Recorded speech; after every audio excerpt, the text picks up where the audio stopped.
I'm a doctor, so my schedule is super hectic. I was supposed to go golfing with my friends on Sunday, but then I remembered. I made a promise to one of my patients. I'll see her son. He's been having these reoccurring headaches, and yeah, I want to see him ASAP, so I'm canceling my golf lessons. Well, little did I know that this was going to lead to the end of my marriage because my wife thinks that I'm cheating on her now. And it gets worse. Since she thinks that I cheated on her, she decides to go next door to the neighbor, who's about 8 years younger than her, and guess what she did? Coitus! Hey guys. Yeah, you read the title right. Not here to ask for judgment, I honestly just need a safe space to talk about the stupid things going on in my life right now. Any advice or suggestions is welcome. I'm a little phased and lost. Don't know what to do with this weird situation. I'm 34 and male, and just packed a bag and came to my best friend's house because I simply can't take it anymore. All this over a text from an appointment from a patient's mother. You see, my wife Dorothy and I have a huge argument just a couple of hours ago. Apparently, she read some text on my phone assuming I was cheating, and decided that as revenge she would engage in coitus with our neighbor. Not once, not twice, many times over the span of a month. She then confessed about me questioning and we fought. Later, when I clarified that in fact did not cheat, she begged me to forgive her. I'm at a crossroads where to go from here. For the purpose of clarity, let me explain my conundrum deeper. So basically, Dorothy and I have been together for almost 10 years, and we were trying for a baby these past few months. Unsuccessfully, but we were going to seek medical advice and pursue other options. There never was a problem in our relationship. Actually, even if there was, I was oblivious to it, and she was not communicating her issue. We had a classic marriage and a seemingly idealistic life. I'm a doctor, the sole breadwinner of our small family of 2, and I work at a multi-specialty hospital and I love my job. I work, she's the homemaker. She's never given me a chance to complain, and she's never wanted to go to work outside herself, and I respect that. Running a house, cooking, and such things are tough. What she has been doing all these years is extremely commendable. Call me old-fashioned, but I'd never insist my wife work or actually even do anything. She persisted, so I never got a maid. Of course, this may sound cold, but I've always prioritized her over my work. And when we went out, just the 2 of us almost once a week or more. When you're a doctor, lines get blurred, and more often than not, I saw my peers and seniors crumbling and flailing due to their prioritizing work over life. It's nothing like Grey's Anatomy. Don't be fooled. Though you'd be surprised at the number of divorced doctors, you'd even be more surprised at the husbands and wives who freeload and only stay for the money, cheating and loitering around with other people. Hence, I prioritize Dorothy above all, and make sure the most of my days are actually holidays and that there was no work involved unless there was an emergency. We travel a lot and are in tune with each other. Or so I thought. Yes, I will admit that she always had trust issues. My location was mostly on all these years except when my phone was discharged. I don't really go out with friends or buddies. I prefer the peace and quiet solace of my house. Everyone who knows me comes to my house because it's big and well kept. We keep everything stocked, and our house has twice the ambience of a restaurant. Before we dated, Dorothy had a boyfriend who would cheat on her, and it really affected her detrimentally. I've been accommodating to her and her trust issues, and understand that she's a human and mental scars don't fade as well as physical ones. It's been extremely transparent, just letting her know my whereabouts and giving her full access to my phone and calendar. No big deal. Her ex cheated on her and gaslit her into thinking it was her fault. So, I worked around her issues, but this time she went and did the same thing about me. Honestly though, apart from her issues, with having faith in me, she seemed pretty cool. She's a lovely wife, a little suffocating, sure, but great. She does not mind me having female friends as long as I'm bringing them home and not meeting them outside or without her knowledge. She gets along with all my friends, and we do have arguments like every other couple, but she never left. She always tried to resolve them through communication, so for her to pull stuff like that on me was absolutely wild and unexpected. Anyways, back to why I'm posting this here. Friday night, both of us were watching a movie that night. I was tired, because the operation I did earlier was intense and risky. I was excited about the weekend because I'd planned to go golfing with my friends in the afternoon. I usually work on Saturdays, but I'd taken the day off to chillax and rejuvenate. Both my golfing dreams were shattered when I get a text from the mother of one of my younger patients, confirming our appointment for the next day. Her son was having reoccurring headaches bordering on severe. It was important because I did not want to delay any possible treatment and make the child's life any rougher. I faintly remembered asking them to come in on that Saturday, so I could not even back out. I told her we're on, and that I'd meet her in the afternoon. The stress had began to get to me, so I got up from the movie to alleviate the tension and go take a long hot shower. By the time I was out, Dorothy was asleep, so I could not inform her about my canceled plans. I forgot to inform my friends the next day out of haste. I woke up a little late as my alarms were off, and I went on about my day per usual, going to the hospital, getting some bank work done, Well, when I was done, I took Dorothy out for dinner at the new bougie restaurant that we planned to visit. When we were there, she was a little quiet and would not really speak to me, but I assumed she was a little hurt that despite us trying so hard, she was not pregnant yet. I felt a little guilty because I was not able to give her a child yet, but I just assured myself that there's plenty of other options to pursue and that by the end of the year, we would either be pregnant or have a child through adoption. Over the next few days, she refused to talk to me or be intimate with me, and she barely spoke, stopped making meals, and started slamming doors. Of course, I did not mind cooking for her, but I found her behavior strange. She would shrug me off, and when I tried to touch her, and she even went missing during her ovulation days, leaving a note behind that she needed a calm break at a nice hotel, that she'd be back the next day. This made me insecure and even more doubtful that this was about her not being able to get pregnant. I mean, we'd been trying only 6 cycles, so I was willing to get checked up to see our options. I noticed one thing, though. She was on the phone a lot with our neighbor, Roger, which I found weird because, well, this dude's 26. She's 33. What did they even talk about? She did not even seem to work hard or even have a job, and I knew for a fact that the house was his parents', because his father was a patient of mine and we often talked about his life. Anyways, let's get to where I found out that they weren't doing much talking, in fact. When Dorothy came back from the hotel, she did not seem refreshed or happy, so I asked her what's going on. She did not reply, and I decided diversion would be a better way to go. I changed the topic and brought Roger up. I informed her that I found it weird that she was, well, often hanging out with someone so young and reckless. I simply asked her what they even talked about, and she burst out into loud sobs and wails. She got only a couple of words out in the entirety of 30 minutes. She said she knew. Well, I kept asking her, what does she know? But she refused to answer and screamed even louder when I expressed my ignorance about the knowledge of something she referred to. I realized I was not going to get through to her that night, so I just went to bed hoping she'd open up in the morning. When I woke up, Dorothy was staring at me with a blotchy face and eyes as red as a fire truck. I almost thought that she was on drugs. I'd never seen her this pained in our years of marriage. However, when she opened her mouth, my eyes widened at the conclusion she arrived at. Her exact words were, "Why did you cheat? What haven't I given you?" I was legitimately confused, to say the least, and I asked her what the heck she was on about.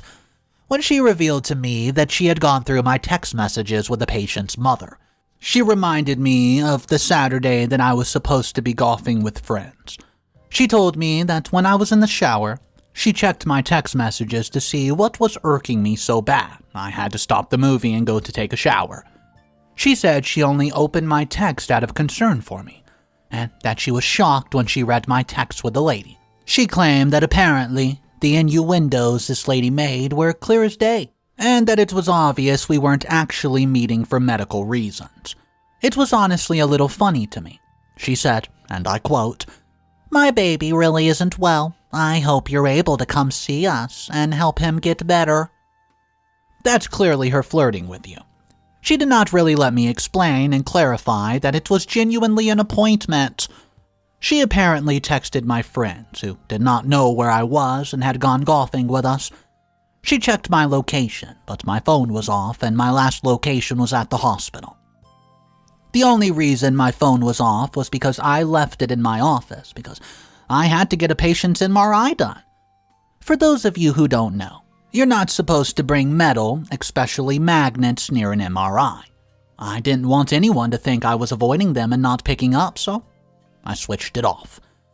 Look, I know how convenient this sounds and how easy it is to write me off as a cheater, but I swear I love Dorothy too much to do that.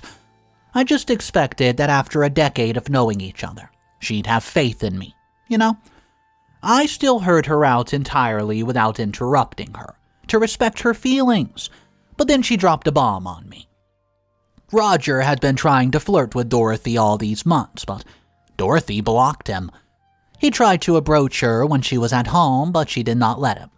I was fuming, just about ready to go beat up this idiot. But Dorothy went on. She told me that she had found out I was cheating. She felt insecure and like she was not enough despite being a perfect wife. She wanted to get back at me and punish me for cheating on her, just like her ex-boyfriend did. She wanted to feel young and know what it feels like to cheat. So, she unblocked Roger from social media. Of course, Roger immediately noticed, no surprise there. They got to talking and she found him funny. Funny. So yeah, they met at his place while I was at work, drank a couple beers, and went at it. She told me cheating felt amazing and revenge fornication was the best thing that happened to her. I was hurt, very hurt. Her voice was laced with venom and she spoke as if she hated me so much, and she couldn't stand me. She then told me she did not cheat once. They'd apparently been doing the nasty for weeks before she lashed out at me. And the reason she'd gone to the hotel was that I was home that day, waiting for her so we could try for a baby. By then, I was crying. I could not believe my ears. She kept talking about Roger and his sexual competence and rubbing salts in my wound. And then I shattered. I lost it. I told her straight up I did not cheat. She laughed at my words and told me that there was no point in lying. I then told her that if she was done talking, I wanted to explain my side of the story. She indulged, chuckling like the only reason she was listening was for humor.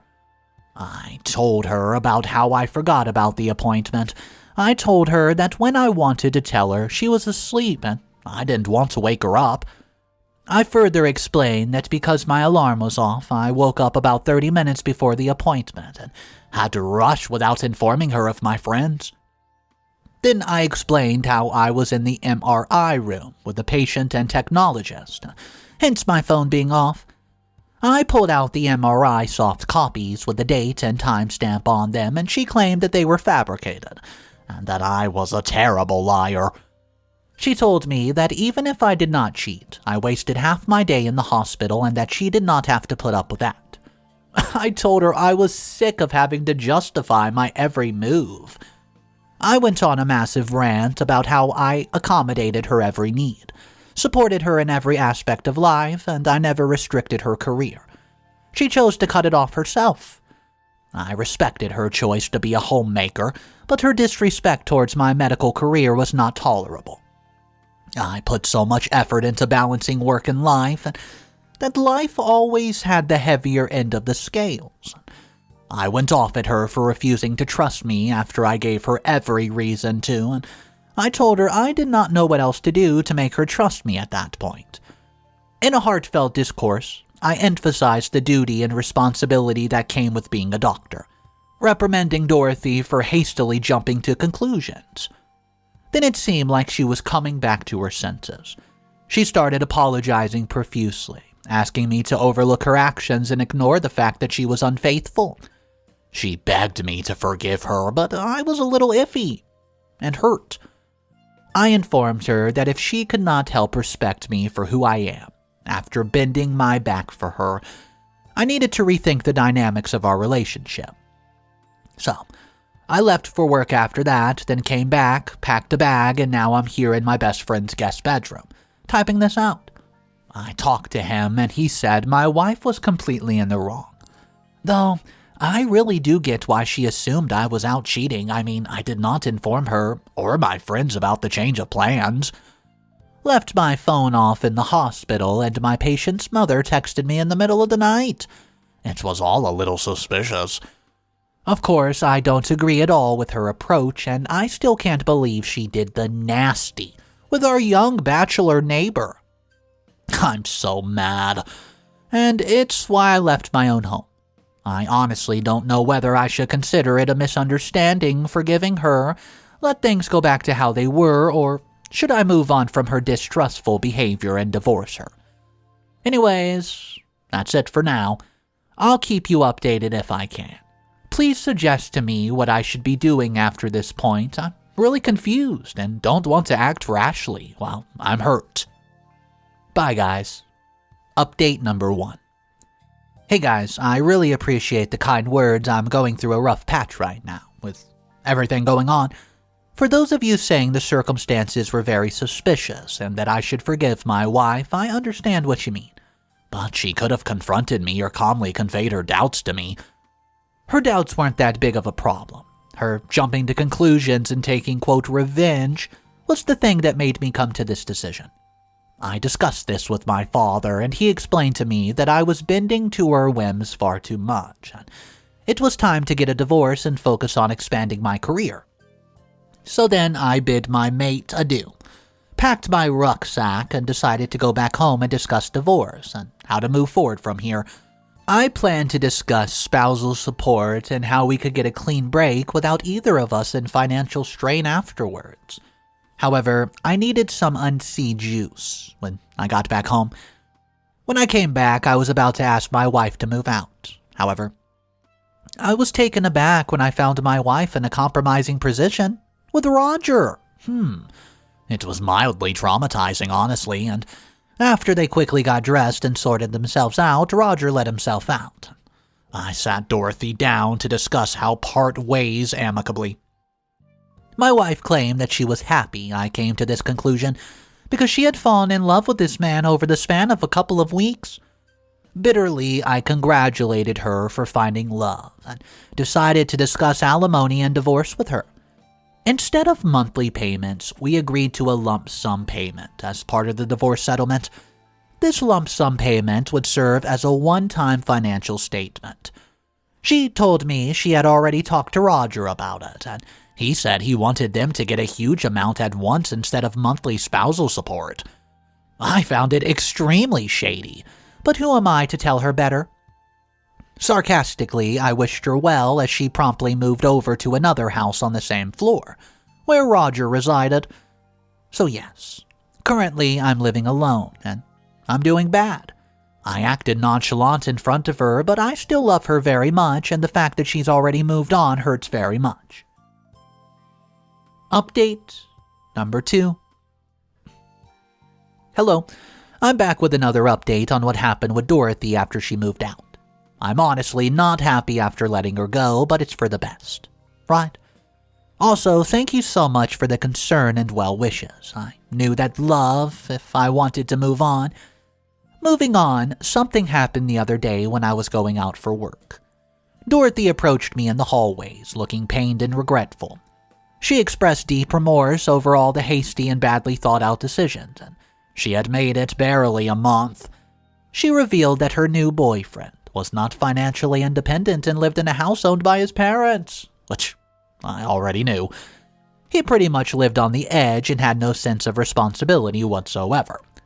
He lacked a stable job and a reliable income, and she admitted that she had taken me for granted. She's never had to worry about money and reliability in the past, and I would have never put her in the position. and now she realizes how easy it was for her. When she spoke to me, she tried to infuse her words with a hint of reminiscence, hoping to convince me to take her back since the legal process of the divorce had not even properly started. She talked about our relationship, delving into how we met and talking about how I proposed to her, things like that. She said we could go back that if I wanted to. However, I firmly refused her plea. Eventually, she just flipped and said I was misunderstanding of her words. She claimed she wanted to be friends, not husband and wife, and I said okay, and asked her to leave and I was going to have friends over. I mean, I definitely heard her say that she wanted me to take her back, but fine. The next day, she told me she was pregnant with my child, but I immediately shut her down and told her I knew she was lying. I went to the OBGYN.